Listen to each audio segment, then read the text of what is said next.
Bonjour à vous les Actunautes en direct depuis le vieux port de Marseille. Aujourd'hui, ce que je vous propose, Petit Vénard, c'est une visite privée du tout nouveau RM 1380. Rencontrons tout de suite César Loï, directeur commercial de RM Yachts, pour nous en parler. Bonjour César. Bonjour Nicolas. Il fait un peu frais ce matin à Marseille. Un peu frais à Marseille, oui. Un peu frais, mais c'est le moment idéal pour faire découvrir et faire monter à bord tous nos Actunautes qui sont derrière l'écran, bien confortables. Ouais. Et on va pouvoir faire monter combien de personnes à bord? 2000, 5000, 10 000? Ouais, je préférais entre 10 et 15. Entre 10 et 15. Bon, vous avez compris derrière vos écrans, partagez cette vidéo parce qu'il va falloir faire du buzz. Alors, avant de monter à bord de ce bateau, quelques mots sur RM Yachts, César. RM, c'est un chantier qui est assez bien connu de vos lecteurs, j'imagine. Ah oui. RM, c'est un chantier Rochelet qui va avoir 40 ans bientôt. Ouais. Il y a à peu près 500 bateaux qui naviguent dans le monde, donc c'est pas mal. Chantier qui a, beau parc. Qui a un beau panel de différents bateaux. L'histoire d'RM, c'est l'histoire du contreplaqué avec de l'époxy. C'est le début de l'aventure, ça. Ah oui, parce que vous êtes le seul constructeur de bateaux de série à fabriquer des bateaux en contreplaqué, CP époxy. À l'échelle industrielle, il y a un peu de construction amateur, où il y a quelques bateaux de course en CP époxy, mais nous, à l'échelle industrielle, nous sommes les seuls dans le monde. C'est un procédé qu'on aime bien pour plusieurs raisons, mais principalement pour le poids et pour l'isolation des bateaux. La rigidité aussi. Alors il y a la rigidité qui est due aussi à la forme des bateaux et au bouchin vif. Structurellement, c'est très intéressant, c'est très intègre. Et l'autre chose intéressante, à notre époque, on ne peut pas ignorer que d'un point de vue environnemental, c'est un peu plus intéressant qu'un bateau en polyester. Ah bah ça c'est sûr. Voilà. Pour la gestion de la fin de vie, c'est plus simple. C'est beaucoup plus simple, Et le bateau, il est dans les bois. Et oui, et puis le bateau, dans sa construction, il consomme du CO2 dans sa phase de construction. Donc ça, c'est un aspect qui est quand même assez important. Et sinon, l'ADN de la marque, c'est quand même principalement le voyage. Donc des gens qui ont des projets, qui partent pas forcément très loin. C'est des petits et des grands voyages. Donc ça peut être un petit tour autour de Marseille, ou un tour du monde. Ou un tour du monde. Un peu partout, du Cap Horn au Groenland. Donc il y a vraiment tout. Donc le mieux, c'est peut-être qu'on monte à bord et que je vous montre un peu. Sachant qu'il y a une chose quand même, c'est que l'histoire de RM, c'est aussi un architecte. Alors l'histoire de RM, c'est l'histoire d'un architecte. Malheureusement disparu très récemment, c'est Marc Lombard. Marc Lombard, Rochelet. Que dire de Marc? Marc, c'est une vision de l'architecture navale, une vision presque clivante. Marc, il a imposé beaucoup de préceptes qui font les bateaux de course aujourd'hui, en fait. Ça c'est sûr. Et il en a adopté pas mal sur les RM, petit à petit. C'est de là que viennent les deux quilles, c'était pas pour les chouages au début, c'était des dérives de près. Les bouchins très très marqués qu'on voit derrière moi, qui font que les bateaux... C'est un peu serré là, mais on va le voir tout de suite.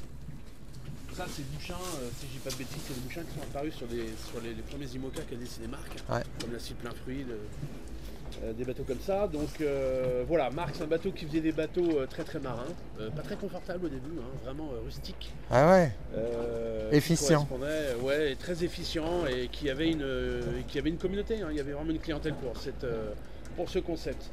Nous, on l'a pas édulcoré, ce concept. On continue à faire des bateaux, vous verrez, assez sobres, ça c'est vrai. assez simples, relativement légers et relativement simples. Voilà. On va monter à bord. Alors ce 1380, c'est la dernière nouveauté du chantier. On l'a découverte à La Rochelle. Alors tout à fait, et c'est aussi historiquement le dernier bateau qui a été dessiné par Marc lui-même. Donc c'est notre bateau de cœur. C'est aussi, vous appelez ça les flagships, c'est notre gros bateau, c'est un 45 pieds. Il fait exactement 13,30 m de longueur de coque pour 4,50 m de large. Donc vous verrez à l'intérieur, c'est assez phénoménal. Ça annonce des volumes intérieurs importants, ça. C'est ça. Et pour ce qui est du pont et des performances, ça annonce aussi beaucoup de stabilité parce que c'est un bateau très large, vous verrez. Allez, découvrons le bateau. Alors la première chose, alors ça c'est un bateau de propriétaire, il n'y a pas de plateforme de bain, dis donc César. Alors la plateforme de bain, elle est prévue puisqu'on voit apparaître les charnières. Eh ben oui, ici. Voilà. Alors chez nous c'est une option parce qu'en fait la plateforme de bain, elle est quand même assez orientée farniente, c'est pas le programme de la plupart des bateaux. Mais c'est possible. Mais c'est possible. Mais celui-là il l'a, elle est juste pas montée en fait, mais c'est possible, tout à fait. D'accord. Alors là, effectivement, quand on regarde la poupe de ce 1380, waouh, quel mètre beau, quelle largeur, impressionnant. Il y a un peu de houle là dans le port aujourd'hui. Il y a du ressac. Allez, montons à bord. Alors comment s'organise ce cockpit, artisanal. Alors, le cockpit, il est assez... on peut le regarder d'ici, c'est pas mal. Le cockpit, il a un ADN très marqué avec les 4 winches autour de la descente qui permettent de manœuvrer tout le bateau. Le principe de RM, finalement, c'est de prendre ce qui est inventé sur les bateaux de course et de le faire fructifier. Aujourd'hui, on a compris que la plupart des plaisanciers ils vont naviguer sous pilote, où ils vont demander des bateaux très stables à la barre pour effectuer toute la gestion de leur bateau. Et donc on va être amené à faire toutes les manœuvres comme les prises de riz, l'envoi du génac, les virements, les empannages à partir du poste de manœuvre autour de la descente. D'accord. C'est là aussi où on va placer le cadran de pilote automatique évidemment pour ceux qui n'ont pas de télécommande. Donc c'est vraiment l'endroit névralgique du navire. Pour ce qui est du pilotage, pour ceux qui veulent se faire plaisir ou pour les manœuvres de port, on a toujours ces deux barres à roues très excentrées. Avec une pièce d'accastillage qui ne déroge pas chez RM, c'est cette barre d'écoute qui est très longue. Oui, alors là,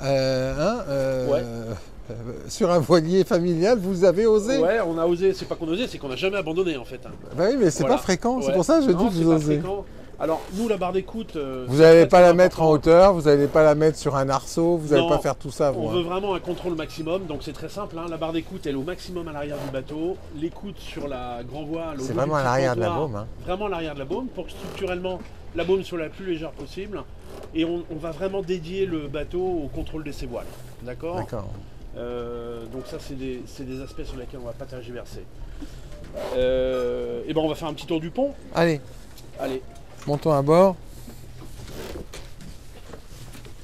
Alors on va se diriger vers la proue.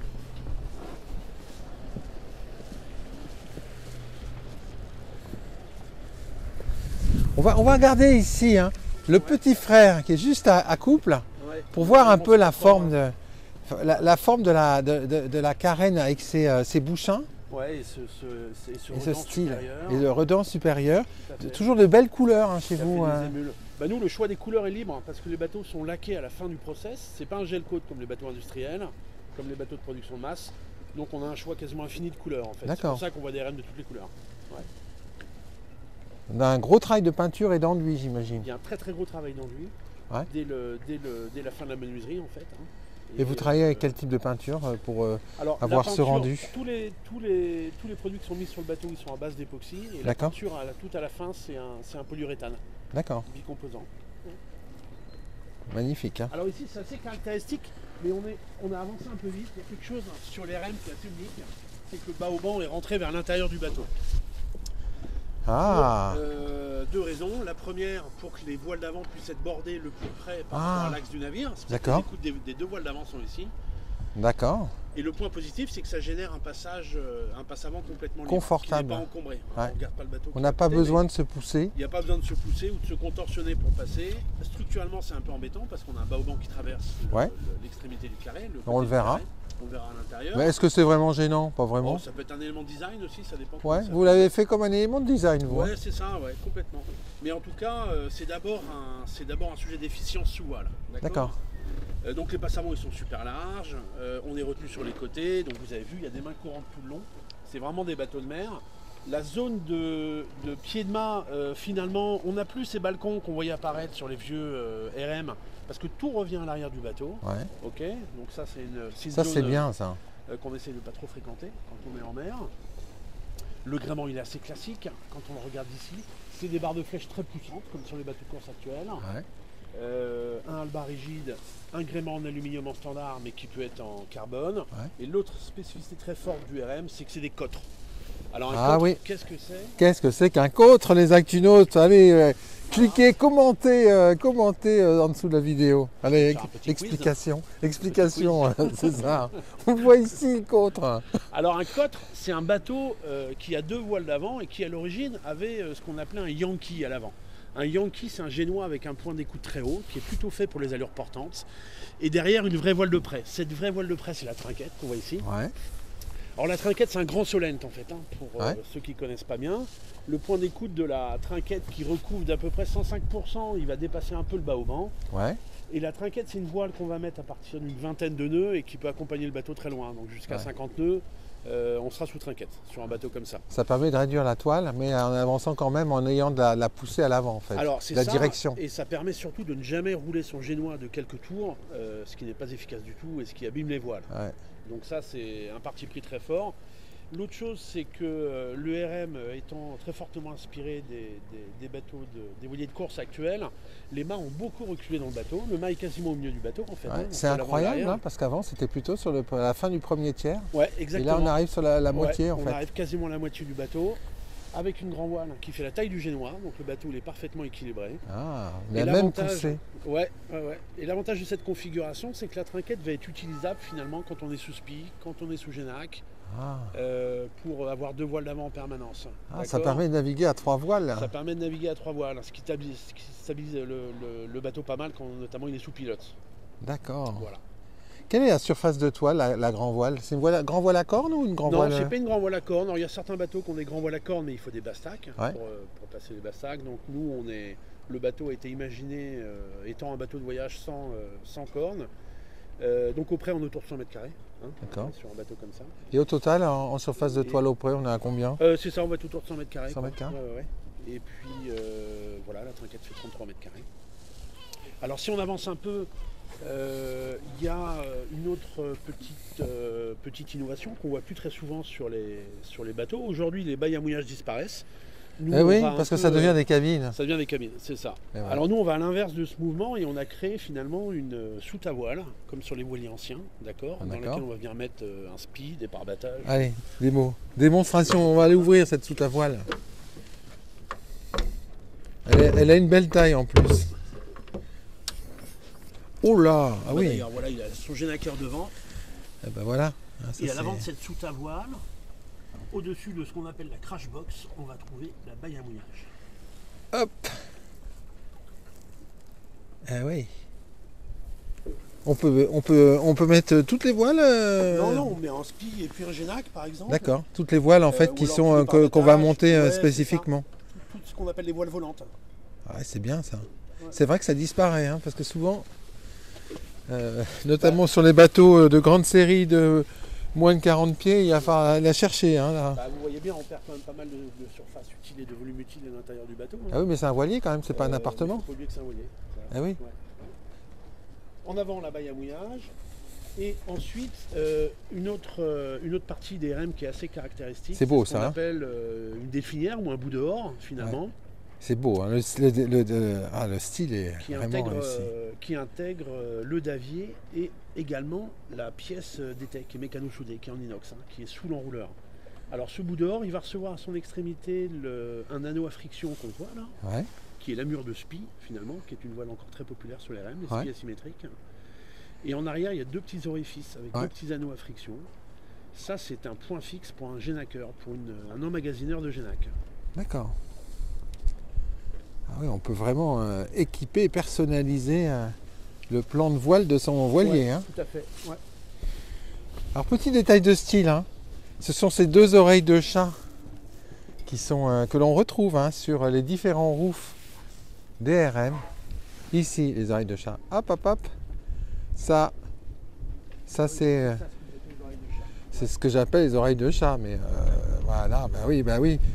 Et ce qui fait qu'on reconnaît immédiatement le bateau. Il y a ça, ouais. Alors, avec ce grand pare-brise avant, parce que là aussi c'est pas fréquent d'avoir ce grand pare-brise sur l'avant d'un rouf d'un voilier. Alors ce pare-brise il est rendu possible par le fait que toutes les manœuvres reviennent à l'arrière, donc on s'accommode très bien d'avoir une surface glissante ici puisqu'on y va très peu. Parce qu'il n'y a pas besoin d'y aller. Et le premier intérêt de ce pare-brise, c'est de faire une veille active de l'intérieur du bateau en fait. Parce que vous verrez tout à l'heure, on n'a que 3 marches de descente, donc le plancher de carré est surélevé finalement pour avoir une vue à l'extérieur en permanence. Et ça c'est une vraie spécificité de la marque, c'est qu'on a une visibilité à 360 qui est quasiment unique sur un voilier, à moins de monter sur des deck saloon et des voiliers comme ça qui sont plus gros et qui ne sont pas le même programme en fait. Donc ça c'est un élément de sécurité qui est assez important. Et l'autre élément important c'est qu'on peut voir ces voiles de l'intérieur du bateau. Donc voilà, pas besoin de sortir, on peut regarder si son bateau est bien réglé étant assis dans le carré. J'aime bien le fait que tu dises de façon très objective que la majorité des plaisanciers naviguent sous pilote, parce que c'est ça en fait la vérité. Alors ici on a le réglage de génois, c'est un système qui se multiplie aujourd'hui sur la plupart des bateaux, qui vient aussi de la course. Il porte plein de noms, mais c'est tout simplement un barbeur. Un barbeur c'est quoi? C'est un anneau en friction qui vient recevoir l'écoute de génois et l'écoute de trinquette et qui va permettre de régler la hauteur comme ça. On équipe aussi les bateaux avec des barbeurs extérieurs qu'on n'a pas montés ici. Oui, il faut, plus portant. Dès que c'est sous tension, en fait, ça remonte. Exactement. Et en fait, on va le faire redescendre ou le relâcher pour régler, en fait, fermer, ouvrir la chute. Ouvrir la voile. C'est ça, ouais. Là, on voit les petits réglages qui font plaisir. Là. Ouais, c'est ça, tout à fait. Ouais, mais qui sont importants. Quand même. Qui sont importants parce que là, on gagne de la vitesse, là. Ouais. C'est qu'il fait pas chaud quand même à Marseille. Non, on va aller voir l'intérieur. Alors, on va aller voir l'intérieur. Et alors là, Waouh Effect, les Actunautes. Parlons de ça là, parce que ça c'est bien ça. On a une petite marche en fait qui vient abriter deux éléments, un grand bac à bout en fait. Parce que les mais c'est drôlement malin ça. Ça évite d'avoir des sacs qui traînent partout. C'est ça. Et à l'avant en fait, on a un petit rangement qui vient abriter les panneaux de descente, parce que c'est aussi un sujet sur les bateaux. Donc les panneaux s'escamotent et se rangent ici en fait. Ah. Ça, on va pas se les remettre. Allez, maintenant on va faire le Waouh Effect. Parce que si les Actunautes, vous ne connaissez pas encore RM, là vous allez comprendre le concept. Et ben voilà, 3 marches et on est quasiment dans un concept qui pourrait s'apparenter à un deck saloon, mais c'est pas un deck saloon. C'est ça le truc.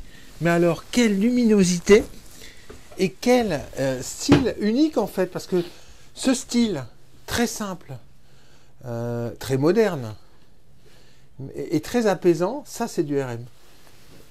Alors le RM, il y a quelque chose d'assez particulier, on l'a dit tout à l'heure, c'est un bateau en contreplaqué marine. Ouais. Ce qui est encore plus particulier, c'est que le pont est un sandwich mousse polyester. Ouais, il est composite le pont. Il est composite, mais il est réhabillé. vraiment composite parce qu'il est complètement végré avec du bois.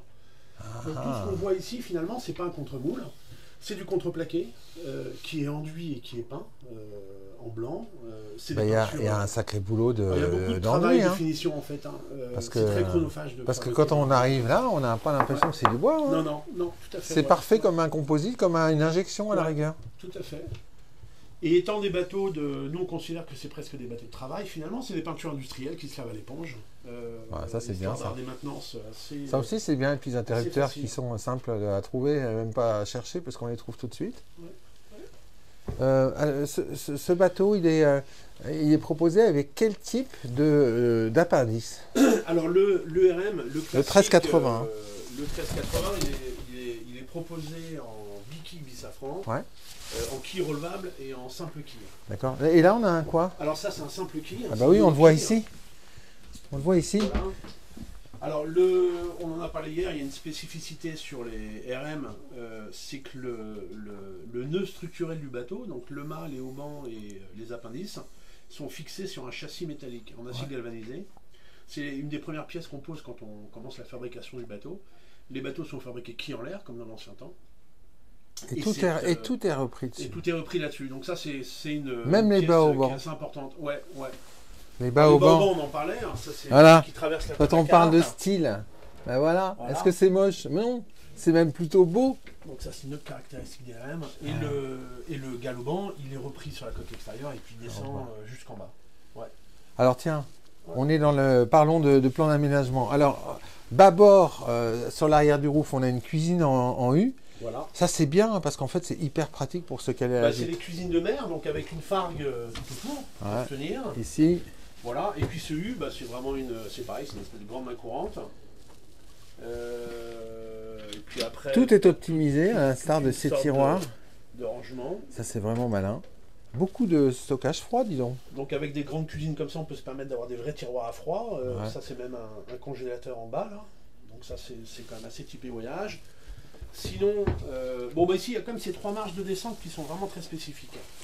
Pour arriver à avoir que 3 marches de descente et éviter cet effet qu'on voit dans certains bateaux où on descend la cave, véritablement, où il y a 6-7 marches, il faut avoir un fond de plancher assez relevé. Et voilà, ça explique la 4e marche, elle est là en fait. Voilà, exactement. Et en dessous, derrière. Et en dessous, il y a plein de choses. Et en dessous, ici il y a des batteries par exemple, il y a les réservoirs du bateau sous tes pieds, bâbord, tribord.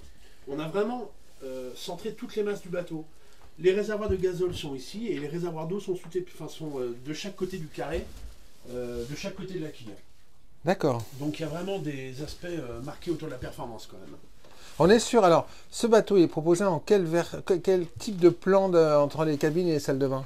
Alors ce bateau, le standard, c'est une cabine à l'arrière ici, une grande cabine à l'avant qu'on ira voir avec une douche et un WC, un autre bloc sanitaire à l'arrière, et une zone assez caractéristique. Alors c'est pas le cas de celui-là, mais les RM sont proposés avec une...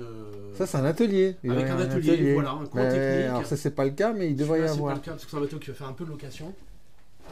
Mais l'atelier, c'est une pièce complètement configurable en fonction des besoins du voyage. Donc ça peut être un établi, ça peut être une machine à coudre, un des salles, ça peut être tout ce qui... Tout ce qui permet en fait de vivre à bord de son bateau. Ouais, c'est ça. C'est pour les voyageurs, ça.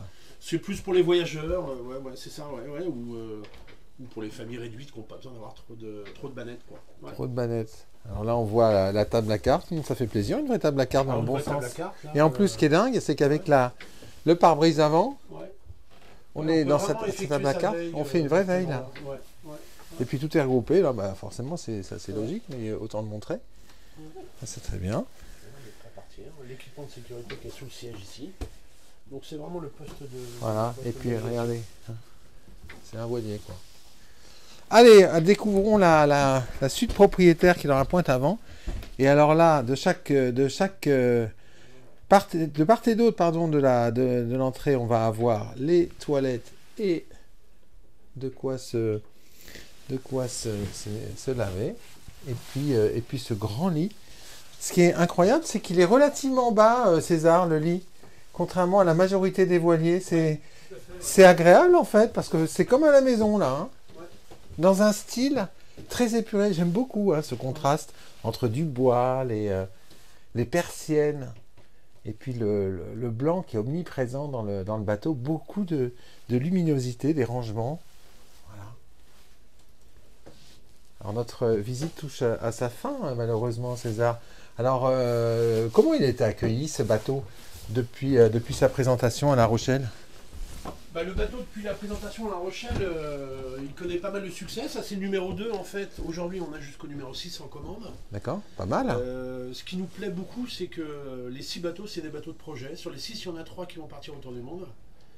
Il y en a un qui va être un peu plus régate, qui va effectuer des navigations assez ambitieuses. Donc, il va faire le grand trajet classique en course, et ainsi de suite.